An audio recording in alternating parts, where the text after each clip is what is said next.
हमने फैसला किया कि इसको हमने आगे बढ़ाना है। ये आपका लखनऊ से शुरू हुआ है और इसके बाद कानपुर जाएगा, कन्नौज जाएगा, बनारस जाएगा, इलाहाबाद जाएगा, झांसी जाएगा। वहां पर भी हमारे तमाम जो लीडर हैं मजदूर संगठनों के दूसरे, वो भी सब उसमें शामिल हो रहे हैं। और दूसरी स्टेटों में जो इनकी लीड यूनियनें काम कर रही हैं वहां पर HMS भी इनमें शामिल है, क्योंकि ये हमारा कॉमन एजेंडा है। और इसलिए आपने यहाँ पर आज इसको इस जोश खरोश से शुरू किया है। हालांकि मेरा आज दिल्ली से निकलना संभव नहीं था, क्योंकि कल दिल्ली में बहुत इंपॉर्टेंट मीटिंग होगी, ऐतिहासिक मीटिंग होने जा रही है JCM कॉन्फ्रेंस, जिसके अंदर डिफेंस के तीनों फेडरेशन आ रहे हैं, रेलवे के दोनों फेडरेशन आ रहे हैं और PNT के तमाम जितने फेडरेशन हैं वो आ रहे हैं। सेक्रेटरीट के कन्फेडरेशन जो है वो उसमें शामिल हो रहा है। और हमने अभी ऑल इंडिया रेलवे फेडरेशन ने, क्योंकि पहले पिछली लड़ाइयों में ऑल इंडिया रेलवे फेडरेशन ने 74 के बाद अभी ऐसा देश में मौका नहीं आया था कि हम अनिश्चितकालीन की हड़ताल में जाएं। 74 के अंदर हड़ताल जो हुई थी वो दुनिया की सबसे बड़ी हड़ताल थी और उस वक्त की ताकतवर प्रधानमंत्री स्वर्गीय इंदिरा गांधी, उसके बाद उनको गद्दी छोड़नी पड़ गई थी, इमरजेंसी लग गया था देश में। और अभी उससे भी ज्यादा बुरा हाल हो गया। हमने अभी हुबली में all India railway man federation ने जो हमारा वार्षिक अधिवेशन हुआ, क्योंकि हम काफी सालों से लगातार सरकार को प्रयास कर रहे थे समझाने की कि ये भर्ती पे जो रोक लगी है गवर्नमेंट सेक्टर में इसको उठाया जाए, नई पोस्टों का सर्जन होना चाहिए, जितना काम बढ़ा है वो क्रिएशन होना चाहिए, कॉलोनियों का सुधार है, बाकी हमारी दूसरी जो समस्याएं हैं 36 पॉइंट चार्टर उसको हल किया जाए। और जो एम्प्लॉय खुद रिटायरमेंट लेना चाहता है 20 साल की नौकरी के बाद, 50 साल की उम्र के बाद, उसका नया यंग ब्लड बच्चा भर्ती हो जाए, वो एम्प्लॉय अपना लार्जेस्ट में रिटायरमेंट लेके चला जाए लिबरलाइज रिटायरमेंट स्कीम में। वो कुछ 22-24 कैटेगरी को रेलवे में लागू करवा लिया फेडरेशन ने, परंतु अभी दूसरे कैटेगरी में भी लागू होना था, दूसरे डिपार्टमेंट में लागू होना था। अभी उसके लिए हमारा काफी प्रयास होने के बाद हमने वो पूरे देश में मोबिलाइजेशन किया, एजिटेशन, डेमोन्स्ट्रेशन किया। अल्टीमेटली हमारे को सीक्रेट बैलेट में जाना पड़ा, सीक्रेट बैलेट में मत लेना पड़ा। 96% रेलवे एम्प्लॉय ने कहा कि इन मांगों के लिए हड़ताल का आप तुरंत हड़ताल करिए अनिश्चितकालीन, हम आपको मैंडेट देते हैं। मैंडेट हमारे पास था। और अभी हुबली में जो मीटिंग हुई, दूसरे मजदूर संगठन हमारे को कहते थे कि गवर्नमेंट जब तक रेलवे नहीं जोड़ोगे, ARF को नहीं जोड़ोगे तो हड़ताल के अंदर सरकार झुकने वाली नहीं है। और हमारा ARF का कहना स्टैंड ये था कि हम 1 या 2 दिन की हड़ताल नहीं कर सकते, क्योंकि 24 घंटे रेल चलती है। रात को 12 बजे जो ड्यूटी पे आएगा वो 8 बजे तक ड्यूटी पे है। हड़ताल 8 बजे से 4 बजे तक चलती है। रात वाला स्ट्राइक नहीं करेगा, 4 बजे के बाद वाला स्ट्राइक नहीं करेगा। ये 67% एम्प्लॉय स्ट्राइक पे ना जाए, 33% हड़ताल पे चला जाए, विक्टिमाइजेशन पूरा हो जाए और कामयाब भी ना हो, फिजल आउट हो जाए, तो ये इंडेफिनिट के बगैर कामयाब नहीं होगी। ये हमारी आपस में वार्ता चल रही थी। और अभी हमारे वहां पर जनरल काउंसिल में पूरे देश के 17 जोनों के लीडरों ने ये कहा कि अब ये अंत हो गया, लेबर लॉज भी चेंज हो रहे हैं। पहली दफा भारतीय रेलवे में 100% FDI, विदेशी कंपनी आ गई। अहमदाबाद से मुंबई बुलेट ट्रेन चलेगी, खूब चलाइए, हमारे को कोई दिक्कत नहीं है।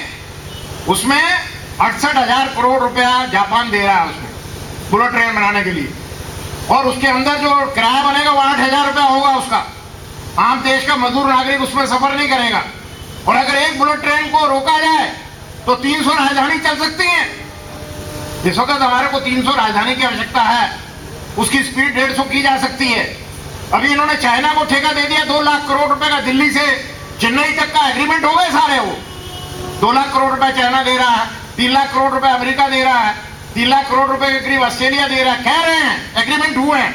अब कितना पैसा आएगा, जो पहले डॉक्टर मनमोहन सिंह भी कोशिश करते रहे कि हमारे पे BBB में आ जाए और किसी तरीके से विदेशी पूंजी आ जाए, परंतु नहीं आ रही थी। तो अभी इन्होंने अमेरिका में जाकर कहना शुरू कर दिया कि मैं सब कानून चेंज कर दूंगा, आप आइए, आपको एयरपोर्ट पर वीजा मिलेगा, जहां मर्जी कारखाना जो मर्जी लगाइए लाइसेंस मिलेगा, कोई शर्म कानून आपके बीच में आड़े नहीं आएगा।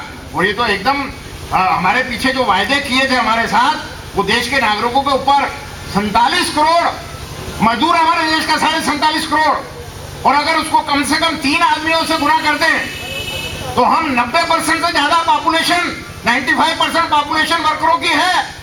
सिर्फ 5% अडानी, अंबानी और ये अपना टाटा, बिरला, ये कोई पूरे देश के 100 घराने जो हैं, पूरे देश की सारी पॉपुलेशन थोड़ी है, और पूरे देश को लूट के ले जा रहे हैं। और अभी आपने देखा होगा कि जहां पर ऑस्ट्रेलिया में गए थे प्रधानमंत्री, उनके साथ अडानी भी गया हुआ था। अडानी ने वहां पर एक कोल की खदान को खरीदा था टेंडर में, परंतु पैसा नहीं था। 10 विदेशी बैंकों ने इनके लोन टर्न डाउन कर दिए थे और वहां पर प्रधानमंत्री जिस टेबल पे बैठे थे वहीं अडानी बैठे थे, वहीं पर स्टेट बैंक का चीफ बैठा था, वहीं पर उस कोल खदान का चीफ बैठा हुआ था और वहां पर स्टेट बैंक ऑफ इंडिया ने 6100 करोड़ रुपया उनको लोन सैंक्शन किया और उस लोन सैंक्शन करने से वो ऑस्ट्रेलिया के अंदर उन्होंने कोल की खदान को खरीद लिया और अब काम शुरू कर रहे थे। हिंदुस्तान लाऊंगा वहां से पूरा बनाकर। तो अब देश के अंदर पूंजीपतियों को, और दूसरी तरफ उनका बता रहे हैं कि उनका 75,000 करोड़ रुपया लोन है बैंकों से अडानी का। उसका अपना जो उसने गोदी कर्मचारियों का अलग अपने प्राइवेट पोर्ट बना लिया है, कंटेनर के लिए बाकायदा उसने साइडिंग बना ली है ब्रिजवासन अरेना में। तो इसलिए रेलवे भी 100% ठेके पे चली जाएगी। तो आज हमारा कोई भी साथी चाहे मुजफ्फरनगर से चले चाहे गुवाहाटी से चले, वो 300-400 रुपए का स्लीपर का टिकट लेकर दिल्ली राजधानी में आ जाता है। तो भाई ये किराए बचेंगे नहीं फिर। ये वो किराए जो है, जो 8,000 करोड़ रुपया व्यापारी जाएगा बॉम्बे में हीरे का व्यापारी काम करने के लिए गाड़ी में 3 घंटे में सफर में, दिल्ली से चेन्नई में बड़े बड़े पैसे वाले जाएंगे, हवाई जहाज में नहीं जाएंगे। तो दोस्तों ये सारे देश के अंदर जो माहौल बना, तो हमारे तमाम संगठनों ने और ILO की सहयोग से ये हमने 87-98 का प्रचार भी पूरे देश के अंदर जो सिलेक्टेड स्टेट हैं उनमें सारे मजदूर संगठनों ने मिलकर ज्वाइंटली इसको आगे बढ़ाने का काम किया है। आज मैं मुबारकबाद देता हूं सभी नेतृत्व को उत्तर प्रदेश के, जिन्होंने पहले दिन, मेरे को इसलिए यहाँ आना पड़ा कि साथी उमाशंकर मिश्र ने कहा कि आप कारवां आज स्टार्ट कर रहे हैं तो आप इसमें आइए। तो मैंने कहा क्योंकि आज हमारे तमाम लीडर दिल्ली पहुंच चुके हैं, कल सुबह वहां पर बैठक है। ऑल इंडिया रेलवे फेडरेशन ने अनिश्चितकालीन का फैसला ले लिया हुबली में। हमने डेट निश्चित नहीं की थी। हमने कहा अगर हम डेट निश्चित कर देंगे तो फिर डिफेंस वाले कहेंगे कि आपने हमारे से बिना पूछे कर दिया, PNT वाले कह सकते हैं कि हमारे से बिना पूछे डेट निश्चित कर दी, आप हमारे दूसरे साथी रेलवे के फेडरेशन कांग्रेस वाले कह सकते हैं कि आपने हमारे से पूछा नहीं। तो इसलिए कल बातचीत हो गई उन सब से, उनकी सलाह से, उनके सुझाव से कल ये फैसला होगा। देश के तमाम सरकारी कर्मचारी जो तकरीबन 36 लाख के करीब हैं, 36 लाख जो गवर्नमेंट को चलाने का काम करते हैं, सरकार को सरकारी कर्मचारी चलाता है, सरकार अपने आप नहीं चलती है। अगर सरकार का बजट बनेगा तो वो वित्त मंत्री नहीं बनाता है, उसको सरकारी कर्मचारी बनाता है। वर्ल्ड बैंक जरूर उसके ऊपर निगाह रखता है, प्लानिंग कमीशन जरूर उस पर निगाह रखती है, परंतु उसमें कर्मचारी काम करते हैं। तो दोस्तों वो कल जो है दिल्ली में आज सारे नेता पहुंच चुके हैं।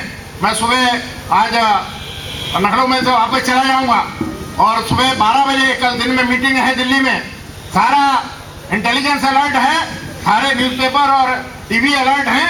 कल फैसला आपको शाम तक पता लग जाएगा कि हम कौन सी तारीख से कौन से महीने में अनिश्चितकालीन की हड़ताल पर जाएंगे।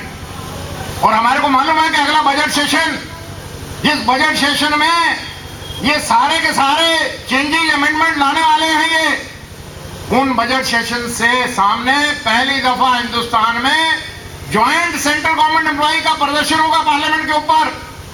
मेरे को उम्मीद है कि उसमें 4 लाख के करीब सरकारी कर्मचारी, आप लोग भी जो बैठे हैं इसमें सरकारी कर्मचारी, वो भी पहुंचेंगे। ये तो अभी आप कहेंगे कि सरकारी कर्मचारी की बात कर रहे हैं, दूसरी क्यों नहीं?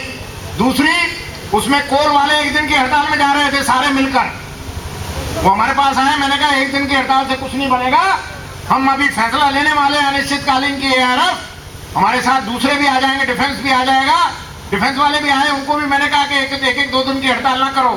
उन्होंने कहा कि हम भी अनिश्चितकालीन की हड़ताल करेंगे।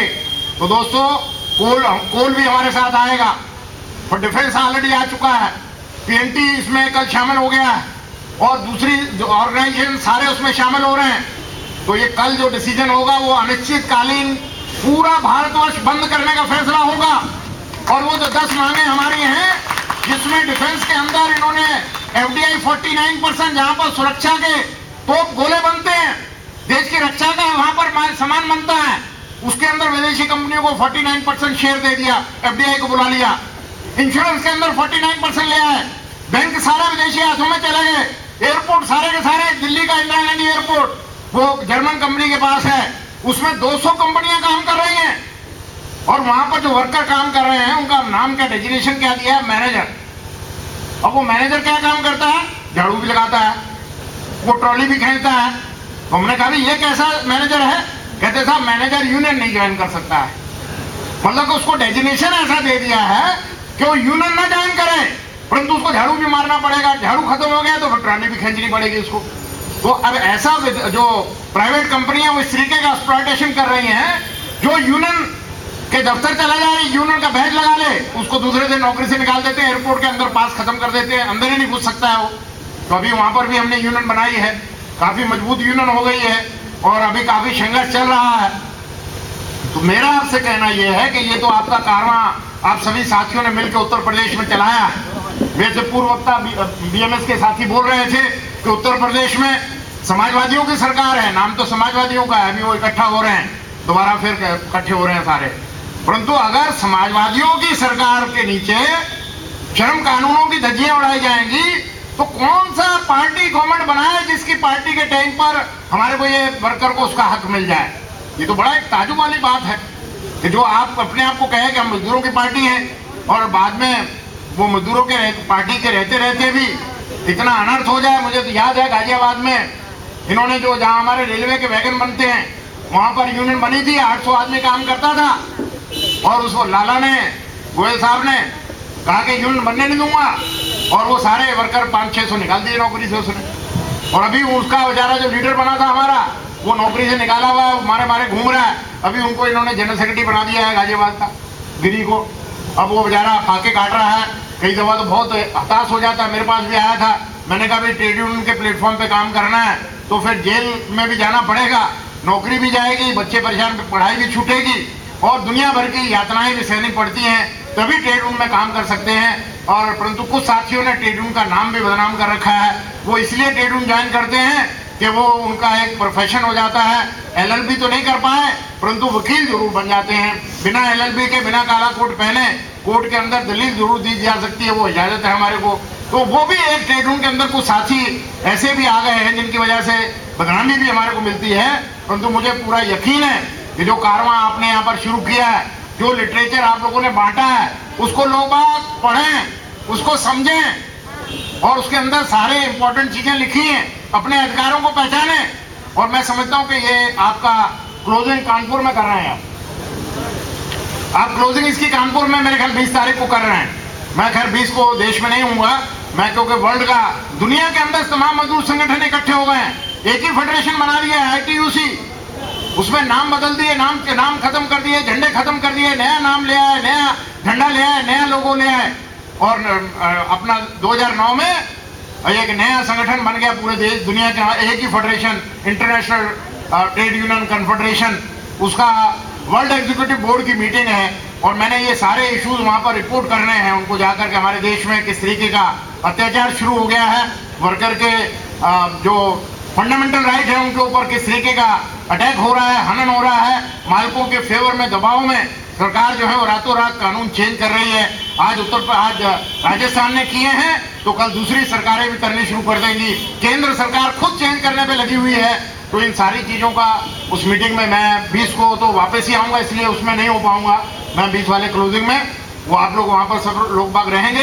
तो मैं इस मौके के ऊपर आप सभी साथियों को बहुत बहुत मुबारकबाद देता हूं, और आपसे अपील भी करता हूं कि इस यूनिटी को बना के रखें। ये यूनिटी अगर कायम रहेगी तो सरकार चाहे कितनी भी ताकतवर क्यों ना हो, उस सरकार को बनाने वाले आप हैं। और अगर सरकार हमारे ऊपर कठोराघात करेगी तो सरकार को तंदुरुस्त करने की ताकत भी आप लोगों के हाथ में है। तो इसलिए अभी कल जो इंडेफिनिट स्ट्राइक का बिगुल बजेगा दिल्ली में, वो सिर्फ सरकारी कर्मचारी नहीं करेंगे, उनके अंदर जो सरकारी डिपार्टमेंट में ठेकेदार के वर्कर जो काम करते हैं, 47 करोड़ वर्कर जो हमारे देश में देश का निर्माण कर रहा है, वो सारा का सारा इस सरकार के खिलाफ सड़कों पर उतरने का काम करेंगे। मैं उम्मीद करता हूं कि आप लोग तमाम साथी उसमें बढ़ चढ़कर हिस्सा लेंगे और इस सरकार को सबक सिखाने का काम करेंगे। पहले इंदिरा गांधी को सिखाया था, और अगर कोई तानाशाह बनकर हमारे देश के मेहनत के मजदूरों के ऊपर हमला करेगा तो उसको उसी तरीके का ईंट का जवाब पत्थर से देना होगा। इन्हीं शब्दों के साथ साथियों, जिन्होंने मेरी बात को सुना है, अगर आप लोग इस बात से सहमत हैं तो दोस्तों मैं नारा दूंगा, अपना हाथ खड़ा करके उस नारे का जवाब आना चाहिए, दुनिया भर के मेहनत कशो। आवाज नहीं आ रही, इस आवाज से तो मेरे को ऐसे लगता है कि आप लोगों ने कहीं पे जलसे में शामिल नहीं हुए, आपके मुड़े शेर गरज रहे हैं। दुनिया भर के मेहनत कशो, मुट्ठी बंद करके आवाज आनी चाहिए, दुनिया भर के मेहनत कशो, हर जोर जुल्म की टक्कर में, हर जोर जुल्म की टक्कर में, अरे मांग अगर ना पूरी होंगी, देश का चक्का जाम करेंगे, मांग अगर ना पूरी होंगी, आवाज नहीं आ रही आपकी, ऐसे कैसे जाम कर देंगे। अब उत्तर प्रदेश इतना बड़ा प्रदेश है जिसके अंदर 77 MP लेके गए हैं वो, तो आवाज तो आनी चाहिए आपकी, मांग अगर ना पूरी होंगी, मांग